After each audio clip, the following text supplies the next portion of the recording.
마르틴 루터 킹이 이렇게 말했습니다. 어둠은 어둠으로 몰아낼 수 없습니다. 오직 빛으로만 어둠을 몰아낼 수 있습니다. 미움으로는 미움을 몰아낼 수 없습니다. 오직 사랑만이 미움을 몰아낼 수 있습니다. 저는 그래서 계속 사랑을 고수하기로 작정합니다. 미움은 짊어지기에 너무 무거운 짐이기 때문입니다. 네, 우리는 가끔씩 내가 미워하면 상대의 잘못을 고칠 수 있다는 그런 잘못된 믿음을 가질 수도 있습니다. 그러나 이 사랑만이 믿음을 몰아낼 수 있다고 말씀하셨고, 사랑하는 것도 쉽지 않지만 미워하는 것도 상당한 에너지가 필요합니다. 우리는 사랑이 미움을 몰아내듯이 또 빛이 어둠을 몰아낼 수가 있는 거죠. 오직 우리 속에 빛이 가득하면 어둠이 나가는 것입니다. 예수님께서는 우리에게 빛을 오셨어요. 예수 그리스도께서는 나는 세상의 빛이다 이렇게 말씀하셨는데, 이 세상에 어둠이 가득하고 우리 속에 어둠이 가득할 때 예수님께서 오셔서 그 어둠을 몰아내고 우리에게 빛을 주고 싶으셔가지고 오신 것입니다. 어둠이란 것은 인간의 그 생명력을 감소시키는 모든 게 다 어둠이죠. 그래서 예수님을 받아들이는 그 마음에는 점점점 시간이 갈수록 빛이 증가되게 되고 어두움이 감소되게 되어 있습니다. 우리가 예수님과 더 깊이 교제를 할수록 빛이 증가되어서 우리 속에 하늘의 빛이 충만하게 되는 것이에요. 오늘은 우리 마음속에 있는 이 세 가지 어둠, 이 세 가지 어두움을 어떻게 예수님께서 몰아내시는지 그걸 살펴보도록 하겠습니다. 먼저는 이 죄책감의 어둠, 죄책감의 어두움이 그리스도 안에 있으면 물러가게 되는 것이죠. 빛이신 예수님께서는 마음속에 있는 죄책감을 몰아내십니다. 많은 사람들이 죄책감에 시달리고 있습니다. 그 전에 그러지 말았어야 되는데, 내가 그때 좀 더 잘했어야 되는데, 내가 그렇게 행동하지 말았어야 되는데, 이렇게 후회하면서 자기 양심에 고통을 당합니다. 어떤 사람은 양심의 아픔은 지구의 무게보다 더 무겁다 이런 말도 했는데, 이 마음이 양심이 아플 때 그 고통도 큰 고통이에요. 그래서 스스로를 정죄하고 하나님이 나를 벌 주실 것이다, 나는 깨끗하지 못하다, 나는 하나님께 나갈 수가 없다, 이런 마음 때문에 하나님께 잘 나가지 못하는 사람들도 있습니다. 당신은 용서받았습니다 이런 말을 하나님께 들으면 병원에 입원해 있는 사람들 중에 많은 사람들이 퇴원할 것이다 이런 식으로 누가 말하기도 했어요. 사람이 잘못하고 죄를 짓고 죄책감을 느끼는 것은 당연합니다. 하나님께서 죄책감을 왜 인간에게 주느냐, 그 죄책감을 통해서 회개하라고 주신 거예요. 잘못을 하고도 죄를 짓고도 죄책감을 못 느끼는 것도 큰 문제죠. 정말 위험한 사람입니다. 구원받았다는 사람이 이 죄를 짓고도 이 죄책감을 모르고 잘못을 모른다면 위험한 것이죠. 왜냐하면 이 사람이 구원을 받게 되면 성령께서 마음에 들어오게 되는데, 그때 사람의 양심이, 신앙 양심이 아주 예민해집니다. 예민해지기 때문에 이전보다 더 죄에 대해서 민감하게 되고 아픔을 더 잘 느끼게 되는 거죠. 근데 또 문제는 뭐냐면 하나님 앞에 회개를 했는데도 죄책감에 시달리는 게 더 큰 문제예요. 자기 잘못을 깨닫고 하나님 앞에 나가서 하나님 잘못했습니다, 하나님께 회개하고 사람에게 사과하고, 그리고 하나님 다시는 그런 죄를 짓지 않기를 원합니다 하고 다짐도 했습니다. 그런데도 여전히 하나님께 회개했는데도 여전히 마음속에 죄책감을 느끼고 나는 더러워, 나는 하나님께 나갈 수가 없어, 하나님은 나를 좋아하지 않아, 이런 마음을 가진 사람들이 의외로 많다는 것입니다. 남을 잘 비판하는 사람들은 이상하게 자기에게는 관대합니다. 그래서 별로 죄책감을 잘 못 느끼는 그런 경향이 있어요. 우리 사람은 자기에게는 엄격하고 남에게는 관대해야 되는데, 반대로 자기에게는 관대하고 남에게는 엄격하면 그렇게 될 수가 있다는 거죠. 그런 사람은 좀 더 자기 자신에 대해서 엄한 기준을 세워서 자기를 반성하고 자기를 돌아보고, 그래서 자기를 자꾸 죄를 회개하고 자기를 바꿔나가는 그런 게 필요합니다. 근데 또 반대로 남을 잘 비판하지 않는 사람은 자기 자신에 대해서 지나치게 엄격한 경향이 있어서 자기 정죄를 많이 합니다. 자기 정죄가 발전되면 자기 학대로까지 이룰 수가 있어요. 그것도 또 잘못입니다. 로마서 8장 1절에 보니까 누구든지 예수 그리스도 안에 있는 자에게는 결코 정죄함이 없느니라 이렇게 선포하고 있어요. 결코란 말은 상당히 강한 단어입니다. 절대로 예수 그리스도 안에 있는 자에게 하나님은 그 사람을 정죄하지 않는다. 이렇게 분명히 말씀하셨어요. 이 말씀을 믿으시기 바랍니다. 예수 안에 있으면, 이 조건이 만족되면 그 사람에게는 정죄가 없다는 거죠. 왜냐하면 예수님께서 이미 그 사람의 죄에 대해서 죄값을 다, 그 벌을 다 십자가에서 받아주셨기 때문입니다. 한 번 벌을 받았는데 또 벌을 받을 필요가 없잖아요. 예수님께서 나는 세상의 빛이다, 나를 따르면 어둠에 다니지 않는다, 이렇게 말하시기 직전에 가늠하다가 현장에서 잡힌 여인을 사람들이 잡아왔어요. 그리고 사람들이 돌로 그 여인을 죽이려고 막 돌멩이를 던지려고 했습니다. 그때 예수님께서 너희들 중에 죄가 없는 사람이 먼저 돌을 던져라, 이렇게 말하니까 사람들이 다 죄가 있거든요. 그러니까 한 명 한 명 돌을 넣어놓고 땅에다 두고 다 그냥 도망가 버리고 말았어요. 그때 예수님께서는 그 여인에게 말했습니다. 나도 너를 정죄하지 않으니 가서 다시는 죄를 범하지 말라. 정죄감 속에 있는 그 여인을 예수님께서 자유롭게 해주신 것입니다. 마찬가지로 예수님 안에 있으면 하나님께서 정죄하지 않는 거예요. 우리가 살다 보면 자주 이렇게 실수하고 죄를 범합니다. 그게 인간이죠. 원하는 마음은 있지만, 선을 원하지만 선을 행하지 못하고 악을 행하는 그런 연약함이 모든 사람에게 있는 것입니다. 그럴 때 우리는 하나님 앞에 회개해야 되는 거죠. 회개하고 하나님 앞에 나와야 됩니다. 그 회개했으면 좀 담대해야 돼요. 하나님 앞에 담대하게 서야 됩니다. 하나님 앞에 나는 깨끗하다, 이제 예수 그리스도의 피가 나를 깨끗하게 씻었다, 나는 정죄받지 않는다, 하나님이 나를 사랑하신다, 나는 깨끗해졌다, 이런 담대하게 자기를 선포해야 됩니다. 왜냐하면 마귀는 끊임없이 죄책감을 주어서 그 사람을 붙잡으려고 하기 때문이죠. 마귀는 사람이 죄책감이 있으면 하나님 앞에 나갈 수 없다는 걸 너무나 잘 알고 있어요. 그래서 죄책감을 줘가지고 계속 그 사람을 괴롭힙니다. 어떤 목사님이 어떤 교회를 가가지고 예수님께서 십자가에서 여러분의 죄를 위해서 대신 벌받아 돌아가셨습니다, 예수를 믿으면 죄 용서를 받고 구원을 받습니다, 이런 주제로 설교를 했어요.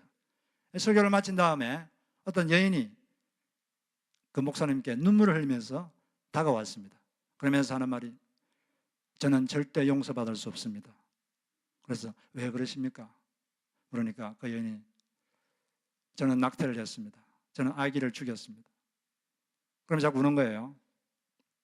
그때 그 목사님이 이렇게 말했습니다. 자매님, 그 죄는 예수 그리스도께서 값을 치르신 죄들 중에 포함되지 않습니까? 그 죄를 위해서도 그리스도께서 십자가에서 이미 값을 치러 주셨습니다. 이미 벌을 받아 주셨습니다.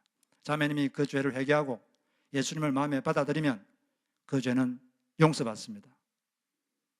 그러니까 그 여인이 머리를 숙이고 기도를 하기 시작했어요. 하나님, 제가 죄를 지었습니다. 큰 죄를 지었습니다. 저를 용서해 주시옵소서.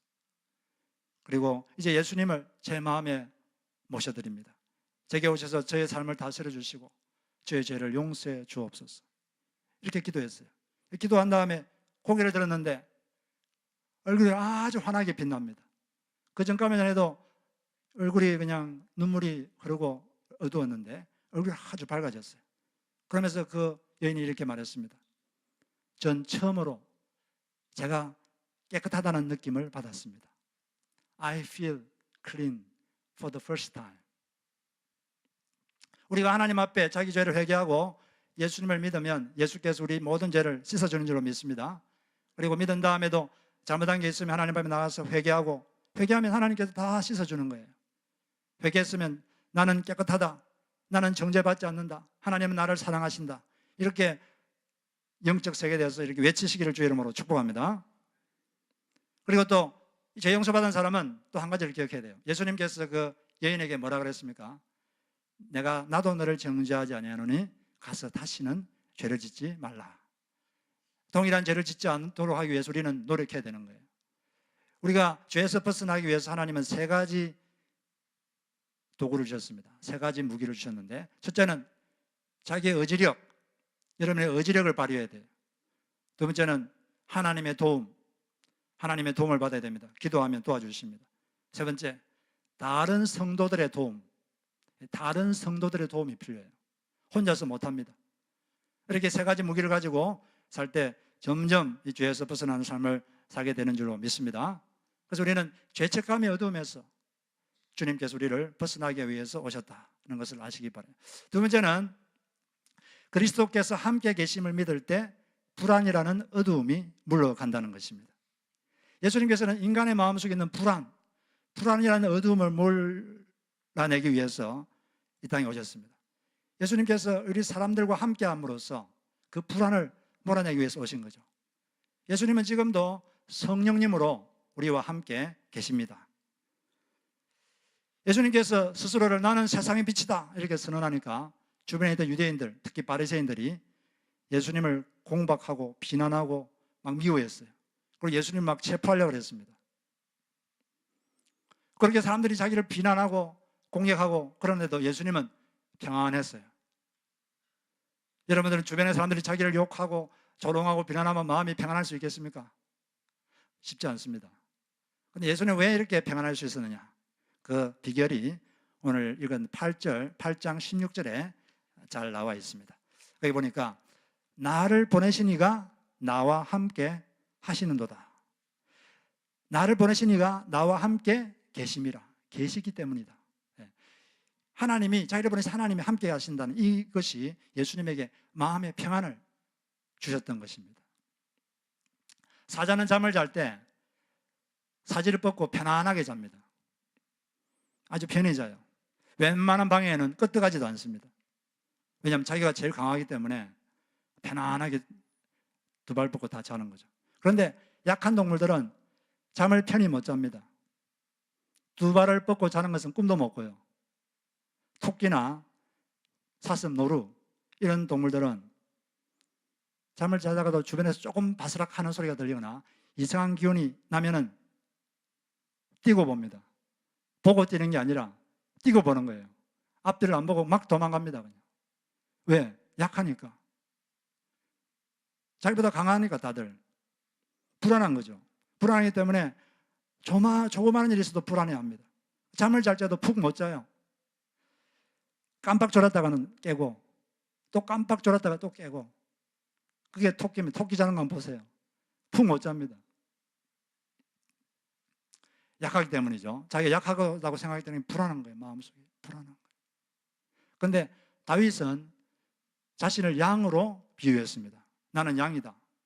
양은 누워서 자지 못합니다. 양은 아주 약한 동물이거든요. 그런데 다윗은 나는 여호와께서 나를 푸른 초장에 누이신다. 자기는 푸른 풀밭에서 누워 잔다는 거예요.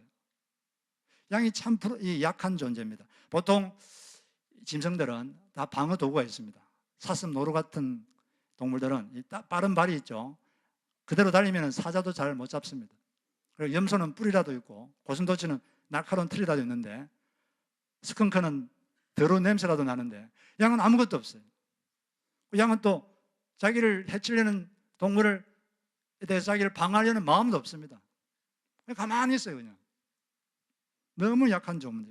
누워서 잠을 못 자는데 쉼이 없는 양인데 왜 다윗은 나를 푸른 초장에 누이신다 이렇게 했느냐? 하나님이 자기 목자임을 알았기 때문입니다.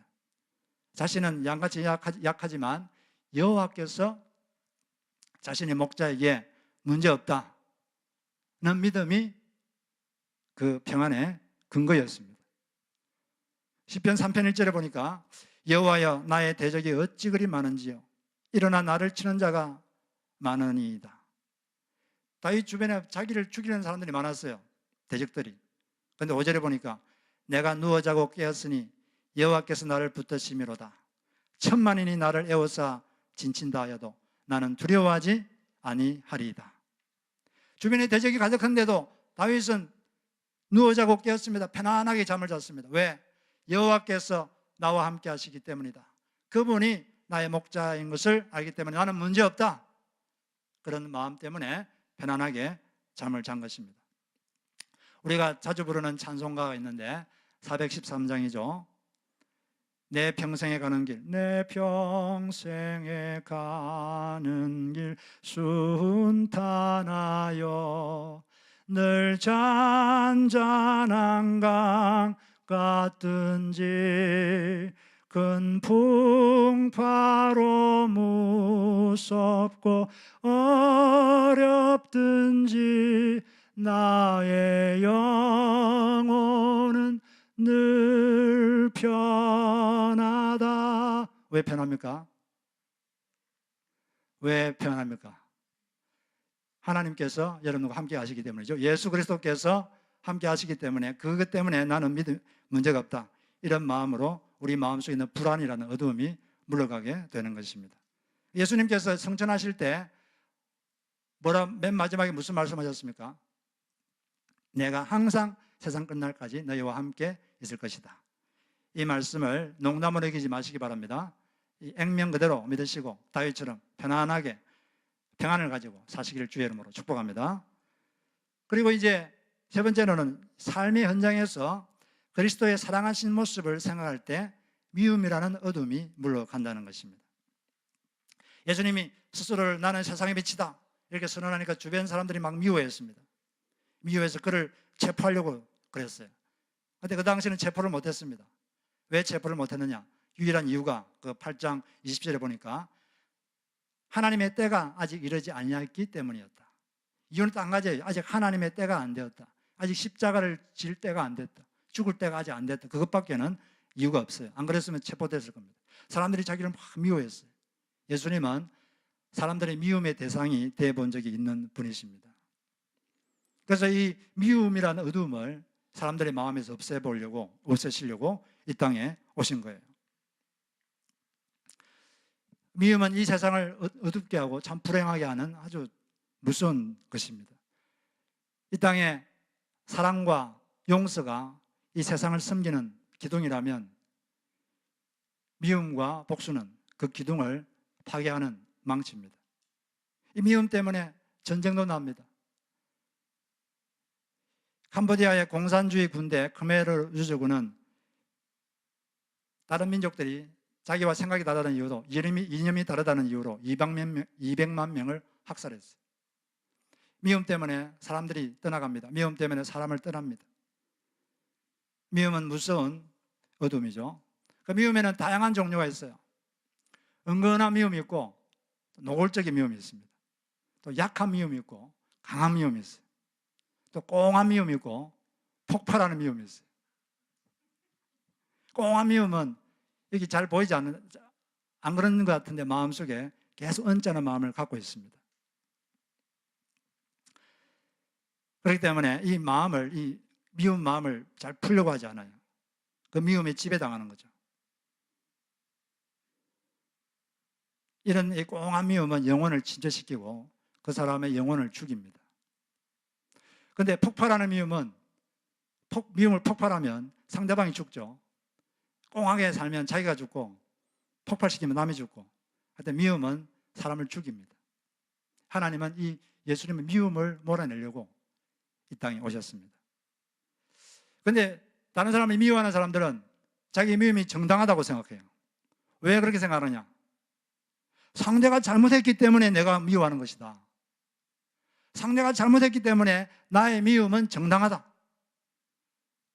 나의 미움은 잘못되지 않았다. 상대방이 잘못하지 않으면 내가 왜 미워하겠느냐, 이렇게 생각해요. 그리고 자신의 미움과 싫음을 정당화시킵니다. 그러면 성경도 그렇게 생각할까요? 성경도 그렇게 말합니까? 예수님은 어떻게 말씀하실까요? 요한일서 3장 16절을 보니까 예수 그리스도께서 우리를 위하여 목숨을 버리셨으니, 이 우리가 누굽니까? 죄인인 우리죠. 잘못하고 있는 우리, 여전히 죄를 짓고 있는 우리를 미워하셨으니가 아니라 우리를 위하여 목숨을 버리셨으니, 우리가 이로써 사랑이 무엇인지를 알고, 이게 사랑이구나, 이걸 알게 된다는 것입니다. 우리도 형제들을 위하여 목숨을 버리는 것이 마땅하니라. 여기 형제들은 어떤 자들입니까? 잘못하는 사람들, 죄가 있는 죄인들. 예수님은 죄가 있는 사람들을 위해서 십자가에 죽었어요.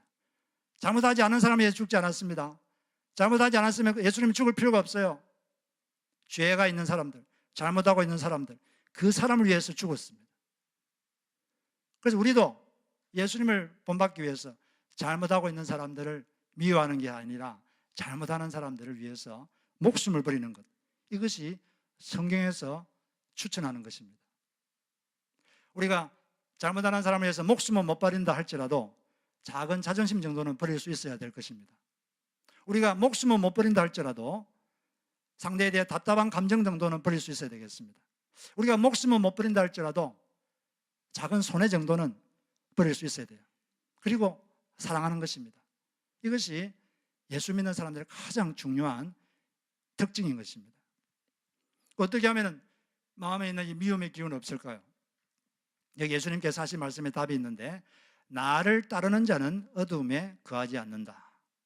예수님을 따르면 돼요. 예수님의 그 발자취를 따르면 됩니다. 예수님의 그 사랑의 본을 따를 때 어둠을 몰아낼 수가 있다는 것입니다. 그 미움의 어둠을, 그 미움의 기운이 자기 마음에 들어올 때 그때 예수님을 생각해야 돼요. 시선을 들어서 사랑하신 예수님을 생각해야 됩니다. 그리고 예수님이라면 이 사람을 어떤 시선으로 볼까? 예수님이라면 이 사람을 어떻게 볼까? 자기는 그 사람 미운데 예수님은 어떻게 이 사람을 볼까? 자기가 미워하는 그 사람을 위해서 예수님은 뭘 하셨죠? 예수님은 목숨을 바치셨어요. 자기가 미워하는 그 사람을 위해서, 그 사람을 예수님은 너무 사랑하셨습니다. 너무 사랑해서 목숨을 바치셨어요. 예수님은 어떤 시선으로 이 사람을 볼까? 그걸 우리가 끊임없이 질문을 해야 됩니다. 예수님을 생각하는 것, 예수님을 바라보는 것, 그때 바로 그 현장에서 예수님을 바라볼 때, 예수님을 생각할 때 예수님과 연결이 됩니다. 그리고 예수 그리스도의 빛이 우리 속에 흘러들어와요. 그래서 우리는 끊임없이 질문해야 돼요. 예수라면 어떻게 하실까? 예수님이라면 이 사람을 어떤 시선으로 볼까? 이게 우리의 끊임없는 질문이 되어야 됩니다. 끊임없이 질문할 때 예수를 닮은 행동이 나오게 되는 거예요. 그런데 우리는 삶의 현장에서 자꾸 잊어버립니다. 자기의 시선으로, 자기의 시각으로만 자꾸 보니까 미움이 자꾸 생기고 싫어하는 마음이 자꾸 생기고 그 어둠이 자기 마음을 지배하는 거예요. 예수님을 생각하시기 바랍니다. 예수를 깊이 생각하라. 시선을 들어서 너의 시선을 예수께 집중하라. 예수님을 생각하는 순간 우리 예수님과 딱 연결됩니다. 그리고 그 예수님의 빛이 우리 속에 흘러들어오게 돼요. 그리고 우리 속에 어둠이 물러가고 빛으로 조금씩 마음이 덮여지게 되는 것이에요. 우리는 그래서 예수님의 그 어떤 행동을 사진 찍듯이 찍어서 우리가 기억을 해야 돼요. 제가 예수님의 사랑하는 모습을 생각하니까 두 가지 정도 장면이 떠올랐는데, 첫째는 요한복음 13장에 보니까 자기를 배신한 가룟 유다가 이제 조금 있으면 자기를 팔아넘겨서 자기를 체포하게 만들고 고문당하게 만들고 죽게 만들 거예요. 바로 그 가룟 유다를 발을 씻겨줍니다. 가룟 유다의 발을 씻겨주는 그 장면, 자기를 배신하는 그 배신자의 발을 씻겨주는 장면, 이게 바로 예수님의 사랑의 모습이죠. 이 장면이 제가 떠올랐고, 그리고 십자가 위에서 자기를 손에 상과 발에 못을 받고 자기를 조롱하고 모욕하고 자기를 미워하고 자기를 저주하는 사람들을 향해서 예수님은 주여 저들을 용서하여 주옵소서, 이게 예수님이었어요. 저는 그 두 장면이 떠올랐어요. 이 두 장면을 사진으로 찍으십시오. 사진으로 찍어서 여러분 마음에 간직하셨다가 기회 있을 때마다 사진을 꺼내봐야 돼요. 이 미움의 기운이 올라올 때 그 장면을 생각하는 겁니다. 그 장면, 예수님이 가룟 유다의 배신자의 발을 씻기신 그 장면, 그리고 자기를 죽이고 모욕하는 사람을 위해서 주여 저들을 용서해달라고 기도하는 그 예수, 그 장면을 생각하는 거예요. 그 장면을 기억하는 겁니다. 그 예수님을 바라보는 거예요. 그럴 때 예수님의 빛이 여러분 속에 흘러 들어오게 되는 것입니다. 미움이라는 감정을 그대로 방지하는 것은 상당히 위험합니다. 그건 정상이 아닙니다. 요한일서 3장 15절 보면 그 형제를 미워하는 자마다 살인하는 자니 살인하는 자마다 영생이 그 속에 거하지 아니하는 것을 너희가 아는 바라. 형제를 미워하는 것은 살인이다. 어떤 사람을 계속 미워하고 있는 것은, 그 사람을 하고 있는 것은 계속 살인하고 있는 거예요. 살인하고 있는 사람이 하나님과 제대로 관계가 되겠습니까? 점점 영은 침체되고 문제가 생깁니다. 그리고 예수님께서는 마태복음 5장 22절을 보니까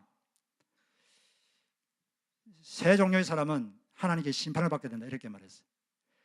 형제를 향하여 성을 내고 노하는 사람, 그리고 라가라고 욕하는 사람. 라가가 무슨 뜻입니까? 스투핏, 미련한 자다 이렇게 말하는 사람, 그리고 어리석다고 말하는 사람, 이런 사람은 심판을 받게 된다, 재판을 받게 된다는 거죠. 이건 세상 법정을 말하는 게 아닙니다. 세상 법정은 성냈다고 미련하다고 말했다고 재판하지 않아요. 누구의 심판입니까? 하나님의 재판, 하나님의 심판을 받게 된다. 이 말씀은 농담이 아닙니다. 이 말씀 우리는 심각하게 생각해야 돼요. 그래서 우리는 마음속에 미움을 갖고 있는 것을 쉽게 생각해서는 안 돼요. 그것 때문에 하나님의 심판이 있으면 우리 삶에 어려움이 있을 수가 있습니다.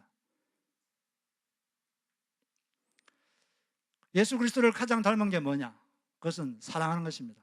사랑하려면, 사랑이라는 건 용서하는 것인데, 용서하려면 이해를 해야 돼요.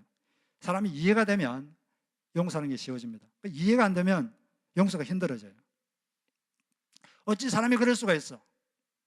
이렇게 되면 이해가 안 되는 것이고 용서가 안 됩니다. 그럴 수도 있지. 사람이니까 그럴 수가 있지. 우리가 대하는 게 천사가 아니잖아요. 다 사람들입니다. 죄성이 있고 연약한 사람들.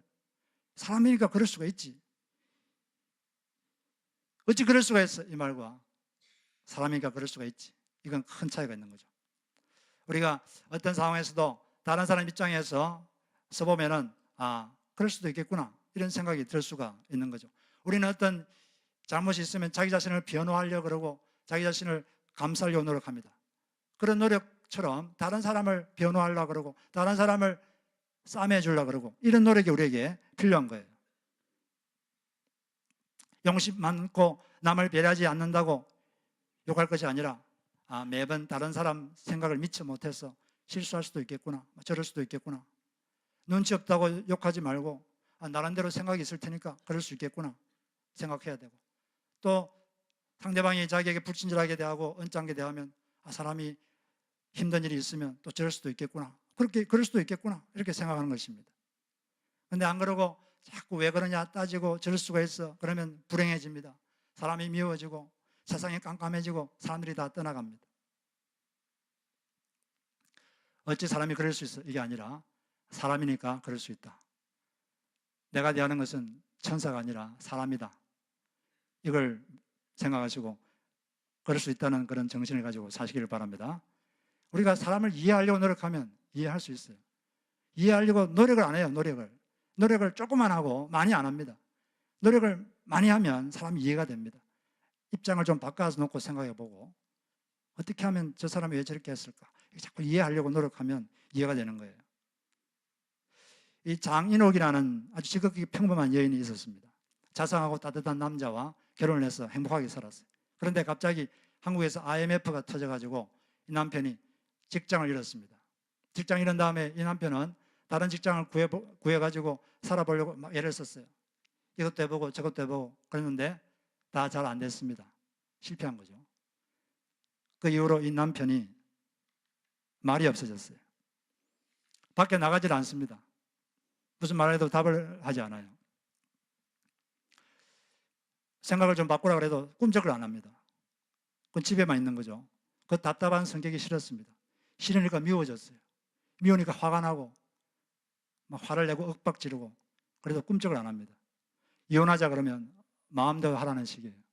그런데 이 남자 이대로 두었다가는 길거리에 나앉겠다 이런 생각도 들고 아들도 있었기 때문에 직접 온갖 허드렛 일을 하면서 생계를 꾸려나갔습니다. 그러면서 이 여인에게 한 가지 소원이 있었어요. 이 남편을 이해하고 싶다. 이해하면 다시 사랑할 수 있겠다. 그런 생각이 들었어요. 어떻게 하면 이 남편을 이해할 수 있을까? 이해되지 않는 이 성격, 이해하지 않는 이 남편을 어떻게 하면 내가 이해할 수 있을까? 고민하다가 그때부터 책을 읽기 시작했습니다. 책을 읽다 보면 사람의 마음을 더 이해하게 될 것이고 이 남편도 이해하게 될 것이다. 그러면 내가 이 남편을 용서할 수 있을 것이고 다시 사랑할 수 있지 않을까? 그런 소망 가지고 그때부터 무작정 책을 읽기 시작했어요. 원래 뭐 책 보고 이런 걸 좋아하지 않는데 하루에 100페이지씩 무조건 읽기 시작했어요. 그러다가 나중에는 하루에 한 권씩 읽기 시작했고, 나중에는 책을 썼어요. 이 책을 읽으면서 나만 힘들게 산다, 이런 파괴적인 생각을 버리게 되었습니다. 제가 지난주에 말했던 이지선 양이 지은 책을 보면서 이 자매는 온몸에 55%의 화상을 입고 얼굴이 일그러진 상황에서도 남을 도우면서 이렇게 행복하게 사는 모습을 보고, 또 닉 부이치치의 책을 보면서 이분은 두 손도 없고 두 다리가 없는데도 오히려 남에게 희망을 주고 사는 모습을 보면서 자기가 하고 비교해 보니까 자기는 사지도 멀쩡하고 남편도 있고 직장도 있고 친정엄마도 있고 자신은 엄살장이라는 생각이 들었어요. 자기는 투정만 부리고 있는 것이다, 이런 생각이 그때부터 들기 시작했습니다. 그래서 마음을 새롭게 그 파괴적인 생각이 없어졌죠. 그리고 또 다른 책을 보다가 안창호 선생의 글을 읽게 됐어요. 그 글을 읽으면서 머리를 망치로 한 대 얻어맞은 것 같은 기분이 들었습니다. 성격이 모두 나와 같아지기를 바라지 말라. 매끈한 돌이나 거친 돌이나 다 제각기 쓸모가 있는 법이다. 남의 성격이 내 성격과 같아지기를 바라는 것은 어리석은 생각이다. 이 글을 읽는데 머리 망치를 맞은 것 같아요. 남편이 자기와 같아지기를 바라고 같이 생각하기를 바라고 완전히 윽박지르고 화내고 그랬던 게 다 부질없는 짓이었구나, 그걸 알게 됐습니다. 그리고 남편은 남편이고 나는 나구나, 그와 나는 다르구나, 이걸 인정하게 됐어요. 그리고 남편의 마음이 많이 다쳤고 상처가 많다는 것을 알게 됐습니다. 그래서 책에서 시키는 대로 조금씩 남편에게 접근하기 시작했어요. 한마디씩 말을 걸기 시작했습니다. 남편이 받아들일 수 있을 만큼씩 조금씩. 밥 먹었어? 잘 잤어? 한마디씩 하기 시작했어요. 그러니까 남편이 조금씩 말을 하기 시작합니다. 그렇게 조금씩 마음이 열리다가 10년 만에 남편이 갑자기 이런 말을 했어요. 나 밖에 좀 나갔다 올게 하고 나가더니 직장을 잡아왔어요. 택배기사 일을 그때부터 시작해서 정상적으로 그때부터 살기 시작했다고 합니다. 이 여인이 남편을 이해하고 싶어서, 이해되지 않는 그 남편을 이해하고 싶어서 책을 읽기 시작하니까 이해가 됐어요. 이해가 되니까 용서가 되고, 용서가 되니까 다시 사랑할 수 있게 된 것입니다. 우리도 다른 사람을 이해하려고 노력하면 이해할 수 있어요. 자꾸 자기 관점에서만 보니까 이해가 안 되는 거예요. 내 입장에서만 보고. 사람은 다 다르거든요. 성격도 다르고, 이 장점도 다르고, 단점도 다르고, 경험도 다르고, 사고방식도 다르고, 사고하는 틀도 다르고, 사고 체계도 다르고, 경험도 다르고, 다 다릅니다. 그렇기 때문에 우리가 이해하려고 노력하면 상대방 입장에 한번 서보면 이해가 되기 시작할 겁니다. 우리는 가끔씩 저 사람 마음에 안 들어, 이런 말을 쓰잖아요. 그 무슨 말입니까? 그 사람이 자기 마음에 안 들어온다는 거죠. 왜 그 사람이 마음에 안 들어올까요? 내 마음이 좁았어. 마음을 넓히면 그 사람 마음이 들어옵니다. 마음이 들게 되는 거죠. 근데 마음이 좁으면 어떻게 될까요? 예수님을 생각하는 거예요. 예수를 깊이 생각해라. 눈을 들어서 예수를 바라보라. 예수가 어떠면 예수를 자꾸 생각하면, 예수의 그 사랑의 장면을 생각하면 그분과 내가 연결되고 그분의 사랑의 빛이 우리 속에 흘러 들어오게 되는 것입니다. 빛 대신 예수님은 우리 속에 있는 어둠을 몰아내기 위해서 오셨습니다. 우리가 예수님과 삶을 살다 보면 점점 우리 속에 있는 어둠은 작아질 거예요. 그리고 빛이 점점 증가되고 있습니다. 그렇게 함으로써 빛 대신 예수께서 우리 마음을 장악하고 하늘의 빛으로 충만한 인생을 살게 되는 것이죠. 여러분 속에 있는 어둠이 다 물러가고 예수 그리스도의 빛으로 충만하시기를 주의 이름으로 축복합니다.